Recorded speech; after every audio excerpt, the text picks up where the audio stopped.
listen to Local Biz Now. I am Joe Bagnon. This is the #1 talk business show in all of North Carolina. I'll prove it to you. 10 years going strong. Over 800 small business and community leaders have been interviewed. Well over 400 videos in my brand new sexy YouTube channel. Please go to Joe Bagnon Business Broker. We are at 68. I'm shooting for 100. Why are you laughing at me, Colleen? 100 subscribers would be a good number for me. I would be happy with that. Well, why are you dissing that? I love how you're just like 68 people. God, what's the word here that I'm looking for? Like begging, pleading. I am begging. Hawking. You're hawking for followers. That's what it is. Please go to... Pretty please. That's all I want for Christmas. Just follow me on YouTube. They like me. They really like me. It's okay. You're actually doing the right thing. So believe it or not, you hawk away because that's how it's done, my friend. So I am here with, if you can't tell by now, Colleen Lloyd Roberts. She is a friend of mine, whether she will admit it or not, sitting next to her husband. They are co-founders of Monkeys and Hats. It is a digital marketing and website developer. Her husband, Richard Lloyd Roberts, is a wicked smart and the brains behind Monkeys and Hats. Richard, we've known each other for years. It is finally a pleasure of mine to have you on the show, buddy. Thank you for being here. And thank you for having me, Joe. So I promised you when you came this morning, I was not going to pick on your wife, but she's making this difficult for me. You understand that, don't you? Oh, I totally understand. Yes. More than you know. So before we get started, Richard and I, we've known each other for years. He came to my office and we talked about one of your businesses. You and I have this personal connection because we both just have always seemed to find a way to do some kind of business in some sort, and so we're communicating on those topics and subjects. But what endeared me about you and your wife, Colleen, was years ago. I don't know why, because I don't really watch a lot of Facebook and that sort of stuff. You guys took which looked like a vacation in some sort of mountain house or something. You had brought a bottle of wine. Now, all of this, I still can't figure out why, was live on Facebook, right? But you two were discussing how are we going to open this bottle of wine with no wine opener. And it was such joy watching you two problem solve to come up with a solution to open up that bottle of wine when there was no wine opener at the time. And somehow y'all come up with a screw and a string, and you dropped it from the ceiling or something like that. But I think I've told you before, it's not the solution that I enjoyed because I know you. You're going to find a way to open that bottle of wine, right? It was that you two worked so well together. So it's like it connected for me. Oh, I can see those two together on that. And so walk me through what it's like to work with your spouse, because it's not easy. It's not easy at times, but it's easy a lot of the time we have a good connection. We have a very good spiritual, mental connection. So we know each other's thinking. So I have to be very careful what I think these days. But, we sit down, we plan. We at the beginning of the year, one of our most successful actions in our life, honestly, is every New Year's Day, we go out for a cup of coffee somewhere. Sometimes it's black powder coffee. And we plan our year. Well, when you say it, you got to say black powder coffee. Your business matters. That a boy. I love Richard. I know he's going to say it for me because I a lot, just to compensate. So we plan a lot. We talk a lot. One of the things I learned many years ago about having a good marriage, and I think this kind of would also go to having a good business relationship as a husband and wife, is instead of one person being dominant in that relationship, the goal is both people achieving their individual goals, but as a team. And I see this a lot, and I clearly see it with you two. You both have respect for each other's respectful area I'm sure, in your marriage and in business. I mean, there's just, I can see this delineation, this difference between the skill set between the two of you, and you both respect each other in those areas. Is that a fair way to interpret that? Yeah, it is, and we both know what we're good at too. I mean, Colleen is not necessarily the tech end, and I'm not necessarily the marketing end. Right. But we both know each other's jobs, so I let her do her thing, she lets me do mine, and we just get on well. When you with it. married to one of the best salespeople I've ever met, let her sell. Oh yeah. And I got to tell you, that was such a relief for me because I spent a lot of my life in sales, and I got to this point. I just can't do this anymore.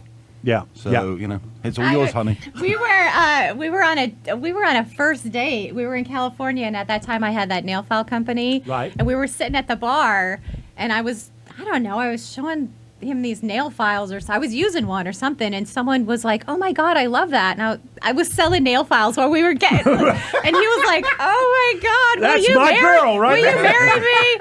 I think I had enough to pay for our dinner. It's $20.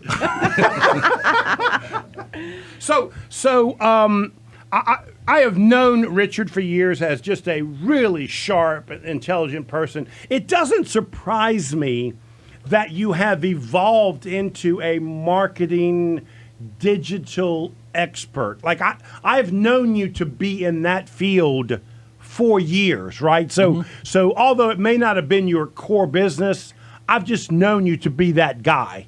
Now you've got Colleen selling for you, so I'm sure you're doing a lot of that right now. Right? Yeah, we are. Yeah. Talk a little bit about the company as a whole, because we've heard from sort of the sales side. I'd like to hear from the technical side.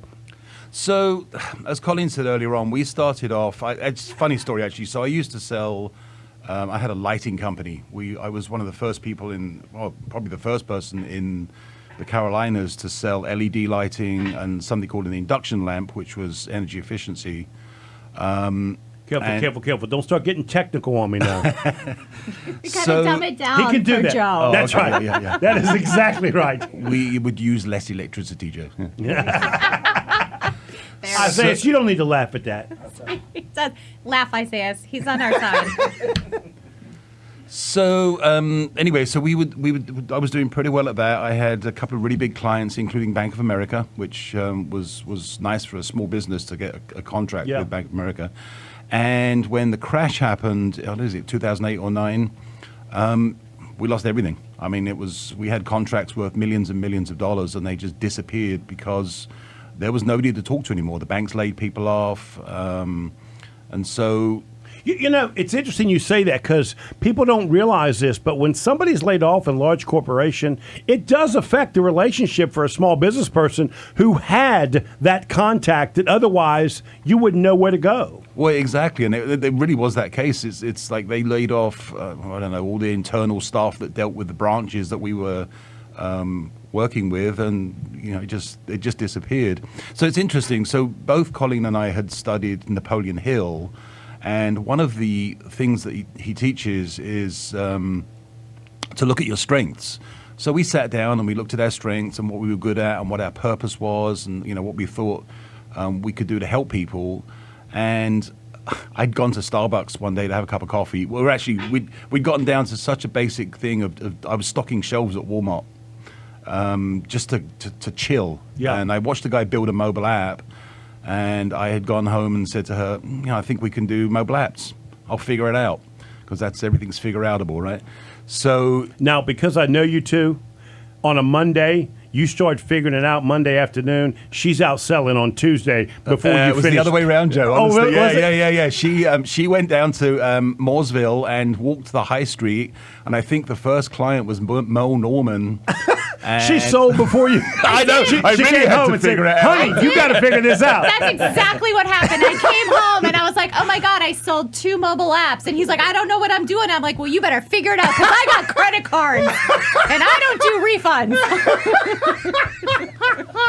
I love that. I absolutely love that. Anyway, yeah, there you go. So let's take a break. When we come back, we'll talk a little bit more about some marketing. You are listening to Local Biz Now. I am Joe Vagnone. If it's Friday morning, say it. Your business matters. Yeah. We'll be right. Richard, my friend, thank you so much for being here. I do appreciate it. We are talking with the co-founders of Monkeys in Hats, digital marketing and website developers. I wanted to have some fun today, okay? So what I got here in my hands is my friend owns a business called Newsletter Pros. I think it's out of Canada. And every month he sends me these newsletters. His entire company is about marketing and newsletters. He's celebrating 12 years in business. And he lists on this newsletter, which, by the way, all these newsletters are good toiletry reading for me. Just Which he shared after he handed them to us to look at and read. And Colleen threw it back to me. She said, "Oh, this was in the toilet? Oh, no, I don't want to see that." It still reads fine. And so I wanted to go over these with you guys because I know you guys to be exceptional marketing people, and it will be interesting to share these ideas and see what you guys think about them. Feel free to disagree with him if you want. I just thought most of them were pretty sharp. So let's go over these, okay? And if you got a thought, go ahead and express it. His number one thing is fear is healthy. People used to call me paranoid years ago when I had all the restaurants inside office buildings because I was constantly watching the competitor and keeping an eye on them. I really felt that kept me on my toes. So I would say I had a healthy fear. Would you agree with that, because there's some people simply say ignore competition and just do your own thing. Yeah, that's how we are. I don't think fear is a bad thing, but I don't think you should also be focusing on fearing your competition. I mean, in the marketing and website development world, there are hundreds and thousands of people that are doing the same thing as we're doing. We just do it better. That's right. I think fear can propel you. I remember watching an interview with Michael Jordan, and he surprisingly said that every single game, his whole entire career, he has he gets butterflies in his stomach before he goes out on the court every single time. And I bet if you polled a lot of athletes, you'd find the same thing. So I think that there is a little bit of healthy fear, but I think that kind of gets your endorphins going and it sets you up to go out and, play your best game, be your best, do that thing that you've never done before. And like Richard said, go out and just do it. Yeah, right. I've heard that from actors as well. They'll get up on stage or in front of an audience to speak, and think, oh, they're actors, they're good at this stuff, and they have the same thing. They have that nervous butterflies. Is it fear or is it just nerves? I don't know. I mean, right. But before we go on, people don't know this about you. But you got a lot of celebrity friends and business associates and that sort of stuff. Used to, Joe. Used to. Used to. Yeah. Probably because you got married. I mean, I didn't mean to say that. I didn't mean to go there. What I meant to say was Isaiah gave Colleen, your wife, a compliment because she said you used to make the swag bags for a lot of the celebrities and that sort of stuff. Is that true that you help them with their marketing and that sort of stuff? Yeah, that's true. So when I lived in Los Angeles, I got a job on Craigslist, and it was literally, the headline was help celebrities shop. And the idea was that because celebrities are opinion leaders and people listen to them and look up to them, if they were gifted with a certain product, then that product would become famous. And it did work for quite some time. I think, if Paris Hilton wore a Mickey Mouse T-shirt, then Mickey Mouse T-shirts sold out all over the world. So it was a good introduction to that world. And then Isaiah decided to give you a compliment and say you ended up with the best swag bag of all with your wife, Colleen. That's how I got her. I gave her stuff from the swag bag. Free stuff. That doesn't surprise me. Free and then stuff. all of a sudden the free stuff stopped. And he's like, I'm all out of free stuff. And I was like, all right, well, I'm already hooked, so it's okay. Well, one of our first dates was actually on the lot of Warner Brothers. We had an event up there, which, I was just trying to impress. I got you. I hear you. I was impressed. It was worked. pretty cool. It worked. Okay, let's get back on article number 2. To succeed, take boredom out of your vocabulary. It's interesting what he's talking about here is no matter what the time, whether things are good or whether things are bad, wake up in the morning and continuously try and add something to your day. I got to be honest with you. I probably lived my life that way most of the time, right? That what can we do a little bit different or change things up? Yeah, I think you have to be interested in what you're doing. I think you have to believe in what you're doing as well. When you express enthusiasm, this is one of those Napoleon Hill things. If you have enthusiasm for what you do, you have interest in what you're doing, you have intention for doing what you're doing, it's going to come. It just does. I mean, it's quite surprising how fast you can make things happen. And your customers are going to feel it. If you, whatever tone of voice you have when you greet them, when you talk to them, when you're writing an email, that vibe is going to come through. So you better be enthusiastic when you're talking to customers or anybody. I learned that years ago when I started my very first it was this little sandwich shop inside of an office building. And customers used to come in and say, "What are you doing today, Joe?" Because every day I was learning at the time. I remember I was 20 years old, right? So I'd make a mistake. The next day I'd try and correct it, right? And I can remember creating a flyer, because that was my marketing skill set at the time. I'd print the flyer and slide it under the door, you understand, for these office buildings. But the top of the flyer would say, "What's Joe up to now?" And it was interesting because it made me continue to come up with a new menu item, a new idea, or new concept and that sort of stuff. And you're right, they looked forward to it. So I can't even believe I'm going to say this. We have something in common. Oh, no. We do. Let me tell you what it is. Years and years ago, I had a business called Food for Thought. And there were all of these industrial areas around me in Florida, and they didn't have any place to go for lunch. So myself and a business partner, a friend, started a business called Food for Thought, and we hired some younger kids. I mean, I was like in my 20s at the time, so these were even younger than me. 19-year-olds. 19-year-olds. Child labor. And they would go out, we'd put all these different boxed lunches together, and then in the afternoon we'd do snacks. And we'd put a little quote. Our thing was Food for Thought, so there would be a quote in every lunchbox, everything. But we had a little business, Food for Thought. So I'm glad you weren't in the Charlotte area, because you'd have been my competition. I'd have had to run you out. Oh, see, Richard, now you see why I had to be fearful, because there's always somebody trying to get your business.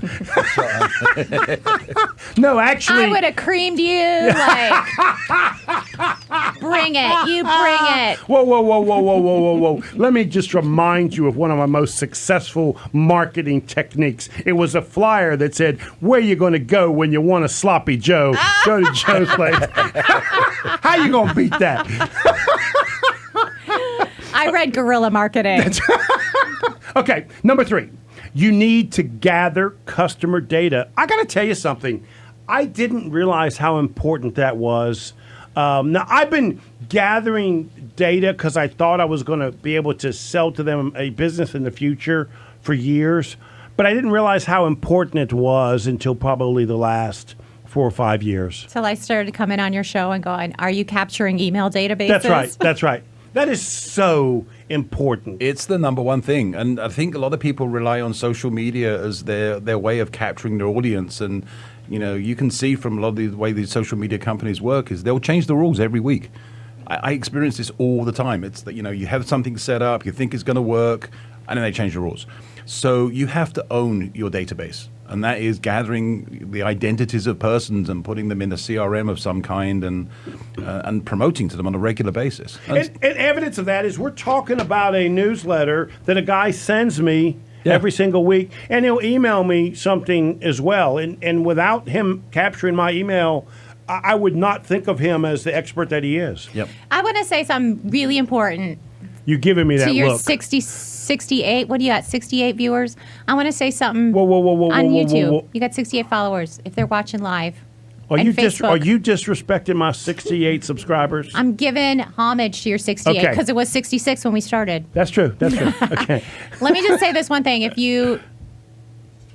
Mark Zuckerberg owns your followers and your fans. You do not. You own your email database. Got it. So, and I'll tell you what's important with that statement. I sell database. I mean, it is now becoming a valuable asset. It is an intangible asset that we sell substantially much more than the equipment that you purchase that depreciates in value. And if you have a database and you regularly market to them, that database becomes even more valuable because you're constantly engaging. You could have 100,000 people in your database, but you never talk to them. That's not very valuable. But when you have 100,000 people and you've got, click-through rates of 5-10% even, and you've got open rates of 30-40%, now you've got some extra value, because every single time those people click through or open an email, they're like, hey, I want to have a relationship with you. I want to talk to you. I want to hear what you have to say. Well, in my case, like with Sean Buck, who owns this business, I'm showing respect. I'm showing respect to him and the business that he built, that I like what he's done. Yeah. So let's go to number 4. When it comes to marketing, diversification is king. That's that omni marketing thing, ain't it? Yeah, it is. Yeah. Omnichannel marketing. Omnichannel. Okay. That's what you're doing with when you all those videos that you don't even know what you're on and where you are. That's it. Omni-channel marketing. Yes, right there. Oh, boy. That was the first thing I ever said on this show back when Wayne was on the show. That was one of the first things. Back when it was a good show. Back when it was a good show. Wayne, back when you really learned stuff. Come back. Where's Wayne when you need him? Okay, last one, then we're going to go to break. Put all of your data in a customer relationship management software, a CRM software system. That's like business sales 101, isn't it? I mean, we've been doing CRM stuff for forever. Would you not agree with that? Yeah, but people don't do it. And I see it all the time in our businesses that we deal with is collection of emails. I mean, these people come in your store already, or they come to your business. You have to capture that information. You have to put it in your database, and then you have to offer them something they're going to buy. I just read, and I think Sean Buck's newsletter said it, 37% is the number of small business people that capture and use CRM. That means 60-something% are not doing that, which means they have to keep going back out and finding that same customer over and over again. And they spend all this money, all this time, and all this effort getting them in the store in the first place, and then they forget to offer them to come back. I tell them it's like picking up $1 on the street and then throwing it back out again, hoping you find another one next week. And MailChimp, things like MailChimp and Constant Contact, they're great CRMs now. You don't have to have an email program and a CRM. You can do your CRM can be in your MailChimp program. Really? Yeah. I didn't know that. I'm glad I got that in before we went to break. Hit it, Isaiah. The number 1 talk business show in all of North Carolina, and the reason is, say it, Richard, say it. Your business matters. Yeah. I thought the reason was it's the only business show in North Carolina. It may be the only live business radio talk show in North Carolina. I know it is the only one, 10 years going strong. You're welcome. You are welcome that I gave you this platform. And you still won't say my tagline. Let's go to number 6 on this. What we're doing is we are reminding people some of the things that successful business people, in this case, this gentleman has been in business over 12 years. This is a really large organization that he has built. It's called Newsletter Pros. He creates newsletters for medium to large size businesses. And it literally, he can track the percent of increase in business sales for these larger companies. These newsletters really work, whether it's email or whether it's a direct mail piece. So number 6, your customers and prospects are happiest when you give them added value. Nothing angers me more than for a small business person to just nickel and dime their clients. I can remember, this is going back many years, I sold one of my small restaurants, and we call them New Americans back then, right? And he was really stretching for money, right? It's, you just spend everything you got to get in this business. He's making people sandwiches. And because you're in an office building, there's some people that'll come down and they'll grab a plastic fork or plastic knife so they can eat their lunch that they brought from home. He wanted to start charging them for the plastic fork or knife. And I get that it's yours.